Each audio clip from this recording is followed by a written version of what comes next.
Hi, authors. So today we're going to talk about elements of a book that contribute to success. And this will probably be broken up into a few different videos. But today we'll talk about titles, subtitles, and taglines. So the title of a book is the title of the book. That's the thing that readers have a tendency to see first. If they don't see the cover, they see the title. If they don't see the title, they see the cover. So title is one of the first things that a reader will see. A title can turn a reader off or turn a reader into the type of book that that the author is writing. So what should be put in a title? How long should a title be? Etc. etc. Those things are largely dependent on the genre, but overall, regardless of the genre that that author writes in, a title should be something that is catchy. It should be something that entices a reader. It should be something that is simple. It should be something that is hard hitting and something that immediately lets the reader know what that book is about. So that title has to represent that book, and you only got a few words to do so. In some genres, you have very few words. Like, for instance, if you're writing a thriller, like I write a lot of thrillers. So if you're writing a thriller, your title has to be so short. Some thrillers only have one word as their title. Some of them only have like 3 words or 2 words as their title, and that's it. So you only have potentially 1 to 3 or 4 words to get your point across to readers what this story is about. So you have to be very, very specific in terms of what it is. It has to be also enticing and catchy. One way to do this is to use common catchphrases. So think of a common catchphrase that is out there, or a common word that is out there that people have a tendency to give a pause to, and then use that as your title, or a variation of that, something that is easily recognizable to the eyes. So that's titles. Another thing that can help is subtitles. So like, let's say that you have a book and you thought that the title was great, and like it turns out that readers are not necessarily understanding what your book is about after the book is already out. It's already published. You don't really want to take it down. You don't want to change the title. You feel like the title does represent it, but it just needs a little help. That's where subtitles come in. So subtitles can be used as a tool for multiple purposes.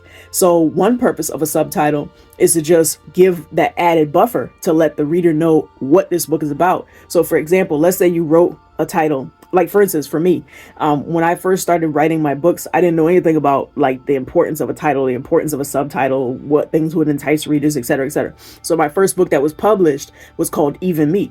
Now, looking back at it now, when I first did it, I was like, okay, yeah, there's a song. It's a popular gospel song because it was a Christian fiction book. And I was like, oh yeah, that's a popular gospel song. Everybody's going to know, but everybody doesn't know. So Even Me doesn't necessarily, that's kind of vague.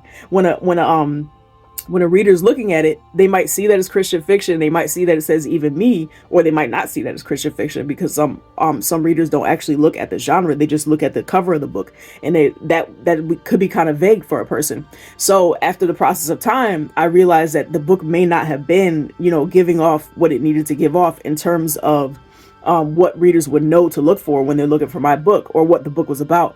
So what I did was I added a subtitle to it. So I think I put like African American Christian romance or something. So now that subtitle makes it more specific to let the reader know exactly what kind of book this is. So if they're searching on Amazon for an African American Christian romance, then they'll be able to see that Even Me is an African American Christian romance. So they'll know, okay, that's the book that I want. That's the genre that I want. That's the subgenre. That's what I'm looking for. I'm about to grab that up right now. And authors could do this with whatever genre that they write. So you could keep your subtitles very specific, very easy. So just literally the genre of the book and the type of book that it is. Or you could be more creative with it. So some will put like, a page turning Christian fiction book, or a page turning thriller that you can't put down, things like that. So so you can get creative with it, or you could just be very specific and just say, this is the genre of the book that I'm writing, and this is what the book is.